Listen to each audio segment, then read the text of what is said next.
السلام عليكم ورحمة الله وبركاته. نحمده ونصلي على رسوله الكريم.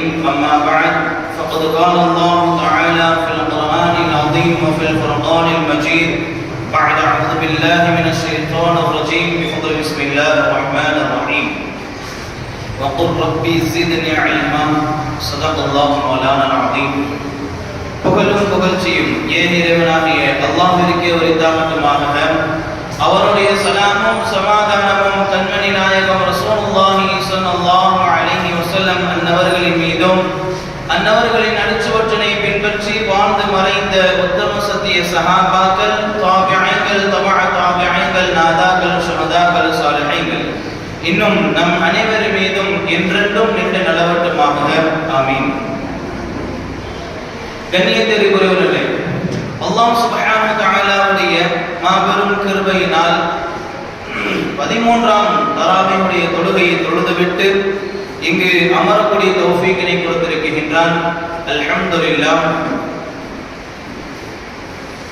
இன்று ஓதப்பட்ட இறை வசனங்களிலிருந்து அல்லாஹ் சுப்ஹானஹு வ தஆலா பல்வேறு விஷயங்களை சொல்லி காட்டுகிறார். பல்வேறு நபிமார்களை பற்றியும் சொல்லி காட்டுகிறார். குறிப்பாக இன்று ஓதப்பட்ட சூறாக்களில் ஒரு சூரா சூரத்துல் மரியம் என்ற அந்த அத்தியாயம் மரியம் அலைஹிஸ்ஸலாத்து வஸலாம் அவர்களை பற்றி சொல்லி காட்டுகிறார். ஒரு ஆணுடைய துணையின்றி அவர்கள் குழந்தை பெற்றெடுக்கிறார்கள். மக்கள் எல்லாம் இழிவாக பேசுகிறார்கள், தவறாக பேசுகிறார்கள். தவறாக பேசுவார்கள் என தெரிந்தும் கூட தான் கர்ப்பமுற்று இருக்கும் பொழுது மக்கள் எல்லாம் தவறாக இழிவாக பேசுவார்கள் என தெரிந்தும் கூட முழுக்க முழுக்க அல்லாஹ்வை சார்ந்து இருந்தார்கள். குழந்தை பிறந்ததற்கு பிறகு அவர்கள் என்ன நினைத்தார்களோ அதே போன்று இழிவாக தான் பேசினார்கள் மக்கள் எல்லாம். அந்த நேரத்திலும் கூட மரியம் அலைஹிஸ்ஸலாத்து வஸலாம் அவர்கள் பொறுமையாக இருந்தார்கள். முழுக்க முழுக்க அல்லாஹ்வின் பக்கம் சார்ந்தவர்களாக இருந்தார்கள். தவக்குல் முழுவதும் அல்லாஹ்வின் பக்கமாக இருந்தது. என்ன நடந்தது? மரியம் அலைஹிஸ்ஸலாத்து வஸலாம் அவர்களுக்கு பிறந்த குழந்தை தான் ஈசா அலைஹிஸ்ஸலாத்து வஸலாம் அவர்கள். பிறந்தவுடன் பேசிய குழந்தைகளில் ஒரு குழந்தை தான் ஈசா அலைஹிஸ்ஸலாத்து வஸலாம் அவர்கள். அந்த இடத்தில் அல்லாஹ்வுடைய வல்லமையினால் அந்த குழந்தை பேசுகிறது. இந்த சம்பவங்களை எல்லாம் சூரத்துல் மரியம் என்ற அந்த அத்தியாயத்தை அல்லாஹ் சொல்லி காட்டுகிறான். அந்த சூறாவை தான் இன்று ஓதப்பட்டது. அதற்கு பிறகு இருக்கக்கூடிய சூரத்துல் தோஹா, இந்த சூறாவை பற்றி நமக்கு தெரியாத ஒன்றுமல்ல. ஹஜ்ரத் உமர் ரலியல்லாஹு அவர்கள் இஸ்லாத்தை ஏற்றுக்கொண்டது இந்த வசனங்களிலிருந்து ஆரம்பமாக இருக்கக்கூடிய வசனங்களை வைத்துதான். அல்லாஹ் தன்னை பற்றி சொல்லக்கூடிய அந்த வசனங்களை வைத்துதான் உமர் ரலியல்லாஹு அவர்கள் என்ன செய்தார்கள்? இஸ்லாத்திற்குள் வந்தார்கள். இப்படியெல்லாம் படிப்படியாக இருக்கக்கூடிய அத்தியாயங்கள் தான் இன்று ஓதப்பட்டது. அல்லாஹ் இந்த அத்தியாயத்திலிருந்து இன்று ஓதப்பட்ட இந்த இறை வசனத்திலிருந்து அல்லாஹ் ஒரு விஷயத்தை நபியிடத்தில் கேட்க சொல்கிறார். உலகத்தில் எத்தனையோ விஷயங்கள் இருக்கிறது, ஆனாலும் கூட அல்லாஹ் சுப்ஹானஹு வ தஆலா தன்னுடைய நபியை பார்த்து ஒரு விஷயத்தை நீங்க என்னிடம் கேளுங்கள், அதை அதிகப்படுத்துவதற்காக வேண்டி என்னிடம் நீங்கள் பிரார்த்தனை செய்யுங்கள் என்பதாக கேட்க சொல்கிறார். அந்த விஷயம் என்னவென்று சொன்னால் கல்வி. அல்லாஹ் தன்னுடைய நபியை பார்த்து சொல்கிறான், வகுர் ரப்பி ஸித்னி இல்மா, நீங்கள் பிரார்த்தனை செய்யுங்கள் என்னிடத்தில், யா அல்லாஹ் என்னிடத்தில் கல்வி அதிகப்படுத்து, எனக்கு கல்வியை அதிகமாக தா என்ற அந்த துஆவை என்னிடத்தில் நீங்கள் பிரார்த்தனையாக கேளுங்கள் என்பதாக அல்லாஹ் சுப்ஹானஹு வ தஆலா சொல்லி காட்டுகிறார். இந்த கல்வியை பற்றி நாம் முதலில் தெரிந்து கொள்ள வேண்டும். நபி ஸல்லல்லாஹு அலைஹி வஸல்லம் அவர்களுக்கு முதலாவதாக இறங்கப்பட்ட இறை வசனம் என்னவென்று சொன்னால், முதல் வசனம் இக்ரா, நீங்கள் ஓதுங்கள். பிஸ்மி ரப்பிக்கல் லதீ ஹலக், படைத்தவனுடைய பெயரை கொண்டு அவனுடைய திருநாமத்தை கொண்டு நீங்கள் என்ன செய்யுங்கள்? ஓத துவங்குங்கள் என்பதாக அல்லாஹ் சொல்லி காட்டுகிறான். இப்படி ஆரம்பமே எதை வைத்து என்று சொன்னால் கல்வியை வைத்துதான் என்பதாக குர்ஆன் நமக்கு சாட்சியாக இருக்கிறது. இந்த கல்வியாளர்கள் ஒரு கல்வியை வைத்து என்ன தகுதி, ஒரு கல்வி இருக்கக்கூடிய மனிதரிடத்தில் என்ன தகுதி இருக்கும், என்னென்ன தகுதி வைத்திருக்கலாம் என்ற விஷயத்தினை குர்ஆன் நமக்கு சொல்லி காட்டுகிறது. அதில் முதலாவது என்னவென்று சொன்னால் கல்வியாளர்களுக்கு ஆளுமை தகுதி இருக்கிறது என்பதை குர்ஆன் நமக்கு சொல்லி காட்டுகிறது.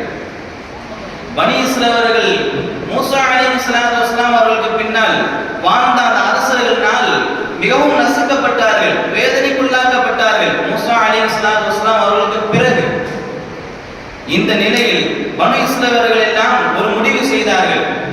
நம்முடைய நபியிடத்தில் சென்று ஒரு ஆட்சியாளரை கேட்கலாம் என்று, ஒரு ஆட்சியாளரை கேட்க வேண்டும் என்பதாக முடிவு செய்கிறார்கள். அப்பொழுது மூசா அலைஹிஸ்ஸலாத்து வஸலாம் அவர்கள் பிறகு இருந்த நபி யார் என்று சொன்னால் ஷம்பீல் என்ற ஒரு நபி இருந்தார். அந்த நபியிடத்தில் பனு இஸ்ரவேலர்கள் சென்று சொல்கிறார்கள், நாங்கள் அரசர்களால் கொடிய கொடுங்கோல் ஆட்சியினால் நாங்கள் நசுக்கப்படுகிறோம். எங்களை நல்ல முறையில் வழி நடத்துவதற்கு, இந்த கொடுங்கோல் ஆட்சியிலிருந்து எங்களை மீட்டெடுத்துவதற்கு ஒரு அரசரை உங்களுடைய அல்லாஹ்விடத்தில் கேட்டு நீங்கள் வாங்குங்கள் என்பதாக ஷம்பீல் என்ற நபியிடத்தில் பனு இஸ்ரவேலர்கள் சொல்லி கேட்கிறார்கள். இந்த நிலையில் ஷம்பீல் நபி என்ன செய்கிறார் என்று சொன்னால் அல்லாஹ்விடத்தில் பிரார்த்தனை செய்கிறார். அல்லாஹ் ஒரு மனிதரை அரசராக அனுப்புகிறார், நபியாக அல்ல, அரசராக. தாலூத் என்ற ஒரு மனிதரை அல்லாஹ் இந்த பனி இஸ்ரவேலர்களுக்கு என்ன செய்கிறார்? அரசராக அனுப்புகிறார். ஆனால் மக்களுக்கு யாருக்கும் விருப்பம் இல்லை. காரணம், அவர் ஒரு ஏழை.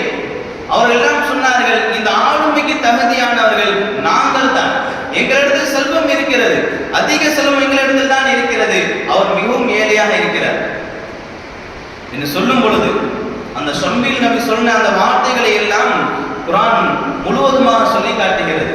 அந்த நபி சொன்னார், தாலூத் அந்த அரசரை பார்த்து அவர்கள் எப்படிப்பட்டவர்கள், அல்லாஹ் அவருக்கு என்ன விஷயத்தை கொடுத்திருக்கிறார் என்பதை ஷம்பீல் நபி அந்த பனு இஸ்ரவேலரிடத்தில் சொல்லி காட்டுகிறார்.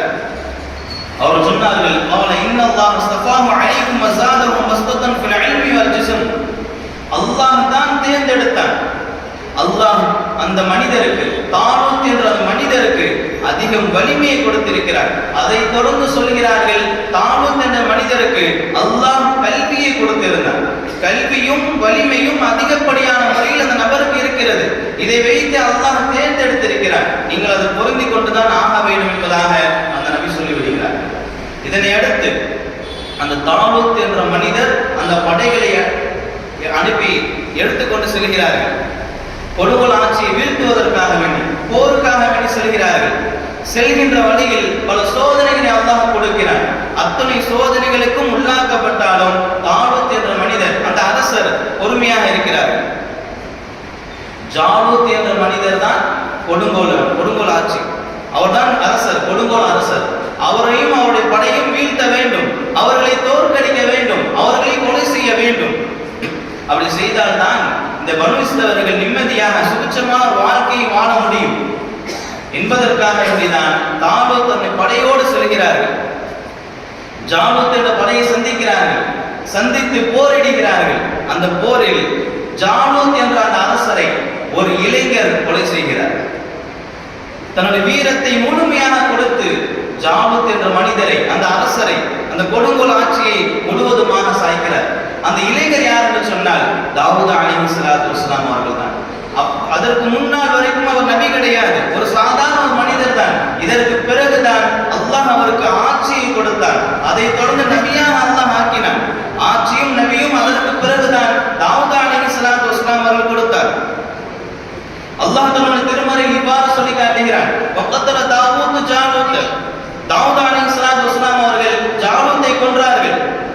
கொன்றதற்கு பிறகு வஅதாஹுல்லாஹுல் முல்க வல் ஹிக்மா, அவருக்கு நாம் அல்லாஹ் கொடுத்த விஷயத்தை சொல்கிறான், அவருக்கு நாம் ஆட்சியை கொடுத்தோம், வல் ஹிக்மா ஞானத்தை, கல்வியை கொடுத்தோம் என்பதாக தாவூத் அலைஹிஸ்ஸலாத்து வஸலாம் அவர் கொடுக்கப்பட்ட அந்த விஷயத்தினை அல்லாஹ் சொல்லி காட்டுகிறார்.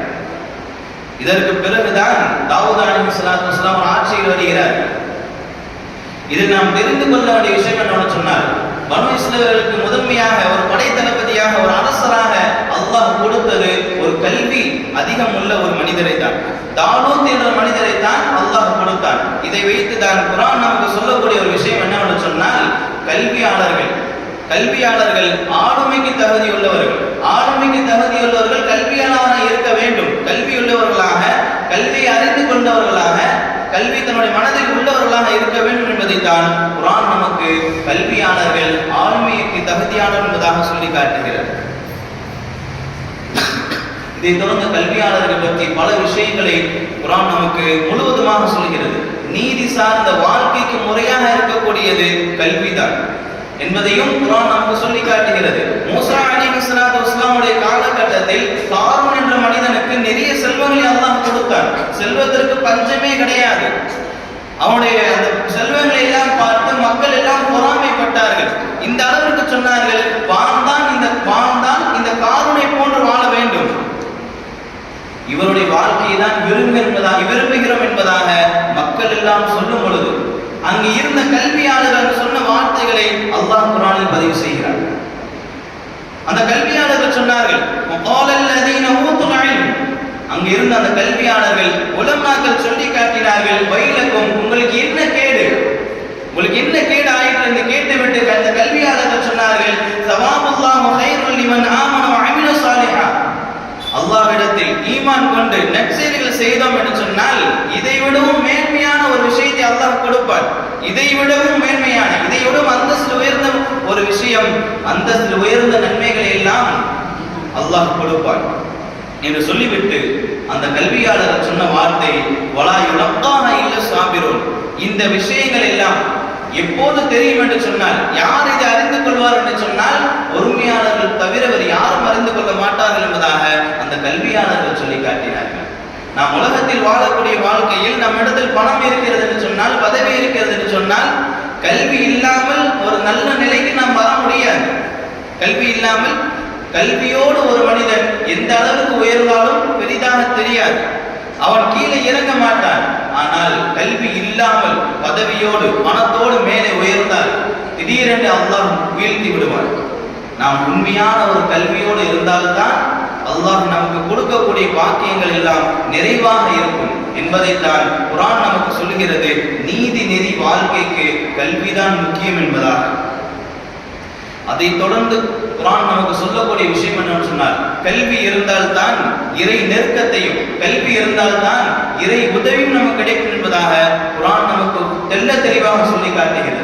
சுலைமான் அலைஹிஸ்ஸலாத்து வஸ்ஸலாம் அவரிடத்தில் அல்லாஹ் கேட்கிறான், உங்களுக்கு ஆட்சி வேண்டுமா இல்லது கல்வி வேண்டுமா என்று கேட்கும் பொழுது சுலைமான் அலைஹிஸ்ஸலாத்து வஸ்ஸலாம் அவர்கள் சொன்னார்கள், எனக்கு கல்விதான் வேண்டும் என்று சொன்னார்கள். அவர்கள் கேட்டதின் காரணமாக, கல்வியை கேட்டதின் காரணமாக சுலைமான் அலைஹிஸ்ஸலாத்து வஸ்ஸலாம் அவர்களுக்கு அல்லாஹ் கல்வியை கொடுத்தான், அதை தொடர்ந்து ஆட்சியும் கொடுத்தான். சுலைமான் அலைஹிஸ்ஸலாத்து வஸ்ஸலாம் அவர்களுக்கு காற்று வசப்பட்டது, ஜின்கள் வசப்பட்டது, பறவைகள் வசப்பட்டது, எல்லா விஷயங்களும் கல்வியை கொண்டுதான் சுலைமான் அலைஹிஸ்ஸலாத்து வஸ்ஸலாம் அவர்களுக்கு கட்டுப்பட்டது. இந்த அனைத்திற்கும் மேலாக என்ன சொல்ல வேண்டும் என்று சொன்னால், சுலைமான் அலைஹிஸ்ஸலாத்து வஸ்ஸலாம் அவர்கள் ஆரம்பத்தில் கேட்ட அந்த கல்விதான். அந்த கல்வியின் காரணமாகத்தான் அல்லாஹ் ஆட்சியையும் கொடுத்தான், அதை தொடர்ந்து கல்வியும் கொடுத்தான். சுலைமான் அலைஹிஸ்ஸலாத்து வஸ்ஸலாமுடைய காலகட்டத்தில் ஹுத்ஹுத் என்ற பறவை, நம்ம எல்லோருக்கும் தெரியும் அந்த பறவையை பற்றி. அந்த பறவை ஒரு நாள் காணவில்லை. சுலைமான் அலைஹிஸ்ஸலாத்து வஸ்ஸலாம் அவர்கள் சொல்லுகிறார்கள், அந்த பறவை வந்தால் நான் கொன்று விடுவேன், அதை நான் அறுத்து விடுவேன் என்பதாக சொல்லுகிறார்கள். சுலைமான் அலைஹிஸ்ஸலாத்து வஸ்ஸலாம் இடத்தில் அந்த ஹுத்ஹுத் பறவை வந்து வருகிறது. வருகை தந்து சொன்னது, நான் சபா நாட்டிலிருந்து வருகிறேன், அந்த நாட்டில் ஒரு பெண் தான் ஆட்சி செய்கிறார் என்று சொல்லிவிட்டு அந்த சொல்லக்கூடிய அந்த வசனங்களை எல்லாம், சொல்லக்கூடிய அந்த வார்த்தைகளை எல்லாம் குர்ஆன் தெள்ள தெளிவாக சொல்லுகிறது. அந்த ஹுத்ஹுத் பறவை சொன்னது, வஜத்துஹா வ கௌமஹா யஸ்ஜுதூன லிஷம்ஸி மின் தூனில்லாஹ், அவர்கள் அல்லாஹ்வை விட்டு சூரியனை என்ன செய்கிறார்கள், வணங்குகிறார்கள், சூரியனுக்கு சஜதா செய்கிறார்கள். அவர்களும் அந்த பெண்ணும் அந்த கூட்டமும் சூரியனுக்கு வணக்கம் செய்கிறார் என்பதாக அந்த பறவை சொன்னது. இதனை தொடர்ந்துதான் சுலைமான் அலைஹிஸ்ஸலாத்து வஸ்ஸலாம் அவர்கள் என்ன செய்தார்கள், கடிதத்தை எழுதுகிறார்கள், தஅவத்துடைய பணியை மேற்கொள்கிறார்கள். அந்த கடிதத்தை படித்துவிட்டு அந்த ராணி, அந்த சபா நாட்டை ஆட்சி செய்யக்கூடிய அந்த பெண் யார் என்று சொன்னால் பல்கிஸ் ராணி, இஸ்லாத்தை ஏற்றுக்கொள்கிறார்கள். அதனை தொடர்ந்து அந்த பல்கிஸ் ராணி சொல்கிறார்கள், நான் சுலைமான் அலைஹிஸ்ஸலாத்து வஸ்ஸலாமை சந்திக்க வேண்டும் என்பதாக. இந்த நிலையில் சுலைமான் அலைஹிஸ்ஸலாத்து வஸ்ஸலாம் அவர்கள் தன்னுடைய மக்களிடத்தில் சொல்கிறார்கள், இந்த பல்கிஸ் ராணி இங்கே வர இருக்கிறார்கள், அவர்கள் வருவதற்கு முன்பதாகவே என்ன செய்ய வேண்டும், அவருடைய அந்த சிம்மாசனம், அவருடைய அந்த அரண்மனை இங்கே கொண்டு வந்து விட வேண்டும். சாத்தியம் இல்லாத ஒரு விஷயம். இருந்தாலும் சுலைமான் அலைஹிஸ்ஸலாத்து வஸ்ஸலாம் அவர்கள் கேட்கிறார்கள். கேட்கும் பொழுது அவர்களுக்கு ஜின்களும் வசப்பட்டது. அதையெல்லாம் அல்லாஹ் குர்ஆனில் தெளிவாக சொல்கிறார். இஃப்ரீத் என்ற ஒரு ஜின் சுலைமான் அலைஹிஸ்ஸலாத்து வஸ்ஸலாம் சொல்கிறது, நீங்கள் உங்களுடைய இடத்தை விட்டு எழுந்திருப்பதற்கு முன்னாடி, நீங்க எழுவதற்கு முன்பதாகவே நான் என்ன செய்து விடுவேன்,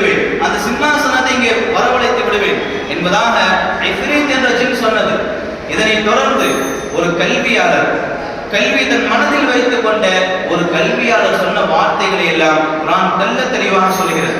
அந்த கல்வியாளர் சொன்னார், இல்மை அறிந்து கொண்ட ஒரு கல்வியாளர் சொன்னார், நீங்கள் கண்மூடி திறப்பதற்கு முன்னால், கண் இமைக்கக்கூடிய அந்த நேரத்தில் நான் என்ன செய்து விடுவேன், அந்த சிம்மாசனத்தை இங்கே வரவழைத்து விடுவேன் என்பதாக அந்த கல்வியாளர் சொல்லும் பொழுது அதை ஏற்றுக்கொள்கிறார்கள் சுலைமான் அலைஹிஸ்ஸலாத்து வஸ்ஸலாம் அவர்கள். அதை தொடர்ந்து அந்த கல்வியாளர் கண் இமைக்கும் நேரத்தில் அந்த சிம்மாசனத்தை இங்கே கொண்டு வந்து வைத்து விட்டார்கள். இதெல்லாம் உண்மையான ஒரு வரலாறு. இதை யாராலும் மறுப்பு தெரிவிக்க முடியாது. இதன் பிறகு சுலைமான் அலைஹிஸ்ஸலாத்து வஸ்ஸலாம் அவர்கள் சொல்கிறார்கள், இந்த வார்த்தையை, இந்த சிம்மாசனத்தை எல்லாம் பார்த்துவிட்டு, இவ்வளவு சலுகைகளை அல்லாஹ் கொடுத்ததை பார்த்துவிட்டு சொல்கிறார்கள், ஹாதா மின் ஃபضل ரப்பி, இது என்னுடைய ரப்பின் அருட்கொடை, என்னுடைய ரப்புடைய அருட்கொடை என்பதாக சொல்லி காட்டுகிறார்கள். இந்த சம்பவத்திலிருந்து குர்ஆன் நமக்கு சொல்லக்கூடிய விஷயம் என்னவென்று சொன்னால், கல்வி இருந்தால்தான், சுலைமான் அலைஹிஸ்ஸலாத்து வஸ்ஸலாம் அவர் நினைத்திருந்தால் காற்று அவர்கள் வசப்பட்டது, ஜின்கள் வசப்பட்டது, அவையெல்லாம் படைத்து அவர்கள் என்ன செய்திருக்கலாம், அந்த சிம்மாசனத்தை வரவழைத்திருக்கலாம். இருந்தாலும் கூட அங்கு என்ன நடந்தது, கல்வியை கற்றுக்கொண்ட, கல்வியை தன் மனதில் இருக்கக்கூடிய ஒரு மனிதரை வைத்துதான் அந்த விஷயத்தினை உதவியாக எடுத்துக்கொண்டார்கள் சுலைமான் அலைஹிஸ்ஸலாத்து வஸ்ஸலாம் அவர்கள். இந்த நிலையிலும் கூட இறை நெருக்கம், அதை தொடர்ந்து இறை உதவியும் நமக்கு எப்போது கிடைக்கும் என்று சொன்னால், குர்ஆன் நமக்கு சொல்லக்கூடிய வசனம் என்னவென்று சொன்னால், நாம் இறை நெருக்கமும் இறை உதவியும் எப்போது கிடைக்கும் என்றால் கல்வி இருக்கும் பொழுதுதான், கல்வியானதான் நாம் இருக்கும் பொழுதுதான் நமக்கு என்ன கிடைக்கும், இறை நெருக்கம் கிடைக்கும் என்பதாக குர்ஆன் நமக்கு பரிசாட்டுகிறது.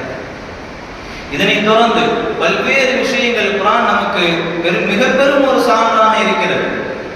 குர்ஆன் ஒரு இடத்தில் இவ்வாறு சொல்கிறது, ஒரு 4 மனிதர்களை, 4 வகையான மனிதர்களை, மக்களை அந்தஸ்தில் உயர்ந்தவர்கள் என்பதாக சொல்லி காட்டுகிறது. இந்த 4 மனிதர்கள் யார்? முதலாவது மனிதர் யார் சொன்னால், உண்மையான முஃமின். பத்ர் போர்க்களத்தில் கலந்து கொண்ட முஃமின்களை பார்த்து இறங்கிய வசனங்கள் அல்லாஹ் சொல்லி காட்டுகிறான், இன்னமல் முஃமினூன அல்லதீன இதா ذكرல்லாஹு வஜலத் குலூபுஹும் வ இதா துலியத் அலைஹிம் ஆயாத்துஹு ஸாதத்துஹும் ஈமான் வ அலா ரப்பிஹிம் யதவக்கலூன். உண்மையான முஃமின் யார் என்பதை குர்ஆன் சொல்லி காட்டுகிறது. உண்மையான முஃமின் யார் என்று சொன்னால், அல்லாஹ்வுடைய பெயர் கூறப்பட்டால் தன்னுடைய உள்ளங்கள் நடுங்கிவிடும், தன்னுடைய இதயங்கள் எல்லாம் பதறிவிடும். அதனை தொடர்ந்து அவர்களுக்கு முன்னால் இறை வசனம், ஆயத்துக்கள் எல்லாம் ஓதி காண்பிக்கப்பட்டால் அவருடைய ஈமான் அதிகரித்துவிடும். அவர்கள் முழுக்க அவருடைய தவக்குல் அனைத்தும் யாரின் பக்கம் இருக்கும் என்று சொன்னால் அல்லாஹ்வின் மீது இருக்கும் என்பதாக குர்ஆனுடைய வசனம் இருக்கிறது. அதனை தொடர்ந்து உண்மையான முஃமின் யார் என்பதை அதனை தொடர்ந்து சொல்லி காட்டும் பொழுது, அல்லதீன யுகீமூன ஸலாத வ மிம்மா ரஸக்னாஹும் யுன்ஃபிகூன். உண்மையான முஃமின் யார் என்று சொன்னால், அவர்கள் தொழுகை நிலை நிறுத்துவார்கள். அதனை தொடர்ந்து தனக்கு வழங்கப்பட்ட பொருளாதாரத்திலிருந்து மக்களுக்கு, ஏழை எளியவர்களுக்கு என்ன செய்வார்கள், செலவு செய்வார்கள். இவர்கள் தான் உண்மையான முஃமின்கள் என்பதை அதன் தொடர்ந்து அல்லாஹ் சொல்லக்கூடிய வார்த்தை, உலாயிக ஹுமுல் முஃமினூன ஹக்கா, இவர்கள் ஹக்கான முஃமின்கள், இவர்களுக்கு நாளை மறுமையில் மிகப்பெரிய ஒரு அந்தஸ்து இருக்கிறது என்பதாக அல்லாஹ் சொல்லி காட்டுகிறார். உண்மையில் அதுதான் ஒரு உண்மையான முஃமின் யார் என்று சொன்னால், அல்லாஹ்வுடைய பெயர் கூறப்பட்டால் அவருடைய உள்ளத்தில் ஏதாவது சின்ன ஒரு நடுக்கம் ஏற்படணும், ஒரு பதற்றம் ஏற்பட வேண்டும். அதை தொடர்ந்து ஆயத்துகள் வசனங்களை ஓதி காண்பிக்கப்பட்டால் அவருடைய ஈமான் அதிகரித்து விட வேண்டும். அதனை தொடர்ந்து தொழுகை நிலைநிறுத்த வேண்டும். தனக்கு கொடுக்கப்பட்ட பொருளாதாரத்திலிருந்து மக்களுக்கு செலவு செய்ய வேண்டும். இப்படியெல்லாம் இருந்தோம் என்று சொன்னால் உண்மையான முஃமின் என்பதாக இந்த உலகத்தில் பேர் சொல்லப்பட்டு நாளை மறுமையில் மிகப்பெரிய அந்தஸ்து இருக்கிறது என்பதாக குர்ஆன் நமக்கு சொல்லி காட்டுகிறது. இரண்டாவது யாரை குர்ஆன் அந்தஸ்து உடையவர்கள் என்று சொன்னால், ஜிஹாது செய்வர்கள், அறப்போரில் சென்று தன்னுடைய உயிரை துணிச்சலாக துச்சமாக எண்ணி இஸ்லாம் தான் முக்கியம், ஈமான் தான் முக்கியம் என்று சொல்லி தன் உயிரை மாய்த்து கொண்டவர்கள் போரில் சென்று ஷஹீதான அந்த ஷஹீதர்கள் தான் அந்தஸ்தில் உயர்ந்தவர் என்பதாக குர்ஆன் சொல்லி காட்டுகிறது. எந்த அளவுக்கு சொல்லுங்க என்று சொன்னால், ஃபضلல்லாஹு முஜாஹிதீன பிஅம்வாலிஹிம் வ அன்ஃபுஸிஹிம் அலல் காஇதீன தரஜா.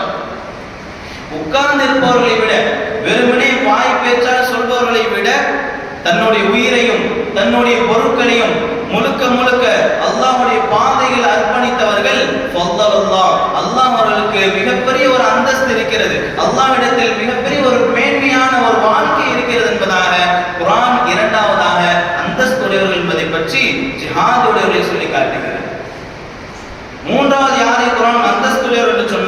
நல்லோர்கள் சாலிஹீன்களை குர்ஆன் அந்தஸ்துடையவர்கள் நாளை மறுமையில் மிகப்பெரிய அந்தஸ்து அவர்கள் இருக்கிறது என்பதாக குர்ஆன் சான்றாக சொல்லி காட்டுகிறது. குர்ஆன் சொல்லக்கூடிய வார்த்தை وَمَن يَأْتِهِ مُؤْمِنًا قَدْ عَمِلَ الصَّالِحَاتِ فَأُولَٰئِكَ هُمُ الدَّرَجَاتُ الْعُلَى.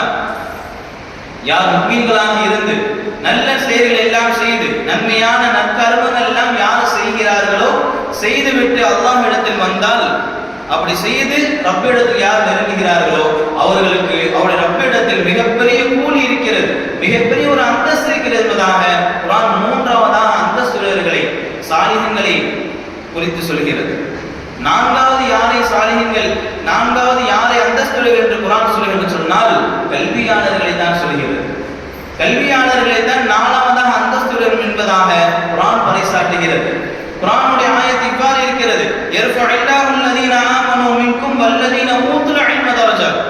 உங்களில் ஈமான் உடையவர்கள், அதை தொடர்ந்து கல்வியாளர்கள், கல்வி கற்றுக்கொண்டவர்கள், கல்வி தன் மனதில் இருப்பவர்கள் அல்லாஹ்விடத்தில் பல அந்தஸ்தில் உயர்ந்தவர்கள் என்பதாக குர்ஆன் சொல்லி காட்டுகிறது. நபி ஸல்லல்லாஹு அலைஹி வஸல்லம் அவர்களும் கூட பல ஹதீஸ்களில் இல்முதாரிகள் தான், கல்வியுடையவர்கள் தான் மிகப்பெரிய வணக்கசாலி, அவர்கள் தான் மிகப்பெரிய அந்தஸ்து உடையவர்கள் என்பதாக நபி ஸல்லல்லாஹு அலைஹி வஸல்லம் அவர்கள் கூட பல ஹதீஸ்களில் சொல்லி காட்டுகிறார்கள். ஒரு இடத்தில் நபி ஸல்லல்லாஹு அலைஹி வஸல்லம் சொல்லி காட்டுகிறார்கள், மன் ஸலக தரீகன் யல்தமிஸு ஃபீஹி இல்மன் ஸஹலல்லாஹு லஹு பிஹி தரீகன் இலல் ஜன்னah. யார் கல்விக்காக வேண்டி, கல்வியை தேடுவதற்காக வேண்டி, கல்வியை கற்றுக்கொள்வதற்காக வேண்டி ஒரு பாதையில் செல்கிறார்களோ, யார் கல்வியை கற்றுக்கொள்வதற்காக வேண்டி நீண்ட நெடிய பாதையில் செல்கிறார்களோ அவருக்காக வேண்டி அல்லாஹ் சுப்ஹானஹு வ தஆலா சொர்க்கத்துடைய பாதையை இலகுவாக்கி தருவான் என்பதாக நபி ஸல்லல்லாஹு அலைஹி வஸல்லம் அவர்கள் சொல்லி காட்டினார்கள். ஒரு ஆபிதை விட, ஒரு வணக்கசாலியை விட ஒரு ஆலிம், ஒரு அறிஞருக்குள்ள சிறப்பு என்னவென்று சொன்னால் நட்சத்திரங்கள் இருக்கிறது. நட்சத்திரங்களோடு ஒப்பிடும் பொழுது சந்திரனை போன்று என்பதாக அறிஞர்கள் சொல்லி காட்டுவார்கள். ஹஸரத் ஹுதைஃபா ரலியல்லாஹு அன்ஹு பற்றி நம்ம எல்லோருக்கும் தெரியும். அவருடைய தந்தை யார் என்று சொன்னால் நபி ஸல்லல்லாஹு அலைஹி வஸல்லம் அவர்களை எதிர்த்த குறைஷிகளில் ஒருவர் தான் உத்பா. அவருடைய மகன் தான் ஹுதைஃபா ரலியல்லாஹு அன்ஹு அவர்கள். ஆனால் வரலாற்றில் அவருடைய தந்தை பேரோடு ஒப்பிட்டு வந்திருக்கார். தந்தை பேரோடு சேர்ந்து ஒரு இடத்திலும் கூட நாம் அவருடைய பெயரை பார்த்திருக்க முடியாது. அவருடைய பெயர் எப்படி இருக்கும் என்று சொன்னால் சாலிம் மௌலா அபு ஹுதைஃபா ரலியல்லாஹு அன்ஹு என்ற பெயர் தான் எல்லா பக்கமும் இருக்கும். இந்த சாலிம் ரலியல்லாஹு அன்ஹு யார் என்று சொன்னால் ஹுதைஃபா ரலியல்லாஹு அவர்களால் உரிமை விடப்பட்ட சஹாபி. சாலிம் ரலியல்லாஹு அவர்கள் குர்ஆனுடைய தொடர்பு மிக்கவர்களாக இருந்தார்கள், குர்ஆனுடைய ஞானத்தை கற்றுக்கொண்டவர்களாக இருந்தார்கள். அதன் காரணமாகவே ஹுதைஃபா ரலியல்லாஹு அவர்கள் அவர்களுக்கு உரிமை விட்டார்கள். தன்னோடு நெருக்கமாக வைத்தது மட்டுமல்லாமல் தன்னுடைய பெயரும் கூட சாலிம் மௌலா அபு ஹுதைஃபா ரலியல்லாஹு என்றுதான் எல்லா இடங்களிலும் அழைக்கப்பட்டார்கள். இந்த அளவிற்கு சஹாபாக்கள் என்ன செய்தார்கள், தன்னோடு வைத்தது மட்டுமல்லாமல் தன்னுடைய பெயரிலும் கூட கல்வியாளர்களை நெருக்கமானவர்களாக வைத்துக் கொண்டார்கள். நபி ஸல்லல்லாஹு அலைஹி வஸல்லம் அவர்களும் கூட ஒரு இடத்தில் இவ்வாறு சொல்லி காட்டினார்கள், குர்ஆனுடைய அறிவை நீங்கள் தெரிந்து கொள்ள வேண்டும் என்று சொன்னால் 4 சஹாபாக்களை நீங்கள் தெரிந்து கொள்ளலாம் என்று சொன்னார்கள். அந்த 4 சஹாபாக்களில் ஒரு சஹாபிதான் ஹுதைஃபா ரலியல்லாஹு அன்ஹு அவர்கள். இந்த அளவிற்கு கல்வியாளர்களை நேசிப்பவர்களாக, கல்வியாளரோடு இருப்பவர்களாக, ஏன் கல்வியாளர்களாக இருந்தவர்கள் தான் நபி அவர்களும் சஹாபாக்கள். இதை விடவும் முக்கியமான ஒரு விஷயம் என்னவென்று சொன்னால் ஹஸரத் அபூ ஹுரைரா ரலியல்லாஹு அன்ஹு அறிவிக்கக்கூடிய ஒரு சம்பவம். நபி அவர்கள் சொன்னார்கள், பனு இஸ்ரவேல் இடத்துல ஒரு மனிதர் இருந்தார். அந்த மனிதருடைய பெயர் ஜுரைஜ். அவர் மிகப்பெரிய ஒரு ஆபித்.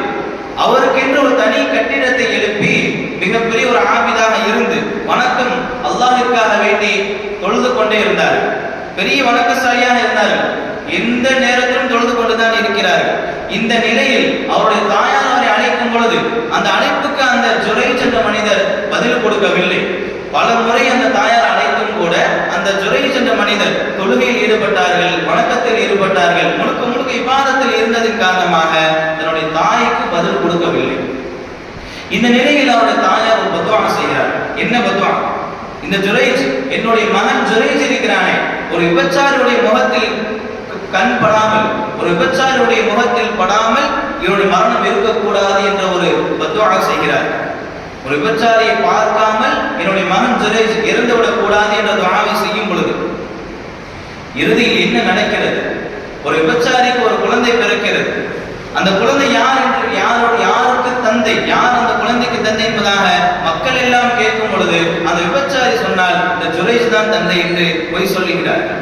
இதனை தொடர்ந்து அந்த மக்கள் எல்லாம் இவ்வளவு பெரிய வணக்கசாலியாக இருக்கிறார், இப்படிப்பட்ட ஒரு தீய செயலை செய்து விட்டாரே என்று கோபப்பட்டு என்ன செய்கிறார்கள், அவர் வணக்கத்திற்காக வேண்டி எழுப்பிய அந்த கட்டிடத்தை உடைக்கிறார்கள். அவரையும் வெளியேற்றி அடிக்கிறார்கள்.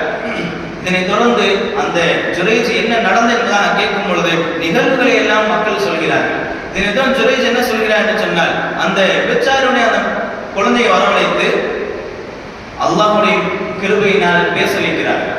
அந்த குழந்தை பேசியது. அந்த குழந்தை இடத்தில் அந்த ஜுரைஜ் கேட்கிறார், உன்னுடைய தந்தை யார் என்று கேட்கும் பொழுது அந்த குழந்தை சொன்னதை, இந்த ஆட்டு இடையினுடைய இந்த பையன் தான் என்னுடைய தந்தை என்பதாக சொல்கிறார். இதனை தொடர்ந்து அந்த மக்கள் எல்லாம் அந்த ஜுரைஜ் இடத்தில் மன்னிப்பு கேட்கிறார்கள். இந்த சம்பவத்தை, இந்த நிகழ்வுகளை நபி ஸல்லல்லாஹு அலைஹி வஸல்லம் முழுமையாக சொல்லிவிட்டு இறுதியில் சொல்கிறார்கள், ஜுரைஜ் ஒரு ஆபிதாக இருந்தது மட்டுமல்லாமல் ஒரு ஆலிமாக, ஒரு இல்மை கற்றுக்கொண்ட ஒரு அறிஞராக இருந்திருந்தால் தன்னுடைய தாயாருக்கு பதில் கொடுத்திருப்பார் என்பதாக நபி ஸல்லல்லாஹு அலைஹி வஸல்லம் அவர்கள் சொல்லி காட்டினார்கள். ஏன் என்று சொன்னால், அன்றைய காலகட்டத்தில் அவ்வளவு பெரிய ஒரு கட்டுப்பாடுகளும், தொழுகையில் பேசக்கூடாது என்ற ஒரு முக்கியமான ஒரு கட்டுப்பாடு அந்த நேரத்தில் கடமையாக்கப்படவில்லை. இந்த அறிவு, இந்த மார்க்க அறிவு அந்த ஜுரைஜிடத்தில் இல்லாததின் காரணமாகத்தான் தன்னுடைய தாய்க்கு பதில் கொடுக்கவில்லை என்பதாக நபி ஸல்லல்லாஹு அலைஹி வஸல்லம் அவர்கள் சொல்லி காட்டினார்கள். இப்படி எல்லா வகையிலையும் கல்விதான் முக்கியம் என்பதை குர்ஆனும் ஹதீஸும் வரலாற்று அந்த சம்பவங்களும் நமக்கு முன்னுதாரணமாக இருக்கிறது. அந்த வகையில் நாம் என்ன செய்ய வேண்டும், அல்லாஹ்விடத்தில் அதிகம் நாம் கேட்க வேண்டும். கேட்கக்கூடிய துஆ என்னன்னு சொன்னால், ரப்பி ஸித்னா இல்மா, யா அல்லாஹ் எனக்கு கல்வி அறிவை, அந்த கல்வி ஞானத்தை அதிகப்படுத்தி தருவாயாக என்ற துஆவை நாம் அதிகம் ஓத வேண்டும். வல்லல்லாஹ் ரஹ்மான் தௌஃபீக் செய்வானாக, கல்வி அதிகப்படுத்தி தருவானாக. அந்த கல்வியினால் நாளை மறுமையில் சுற்றமான ஒரு வாழ்க்கை அடையக்கூடிய தௌஃபீக்கை நம் அனைவருக்கும் தந்தருள் புரிவானாக. வாஹிரு தஅவானா அல்ஹம்துலில்லாஹி ரப்பில் ஆலமீன். அஸ்ஸலாமு அலைக்கும் வரஹ்மத்துல்லாஹி வபரகாத்துஹு. சுப்ஹானல்லாஹி வபிஹம்திஹி சுப்ஹானல்லாஹி வபிஹம்திஹி அஷ்ஹது அன் லா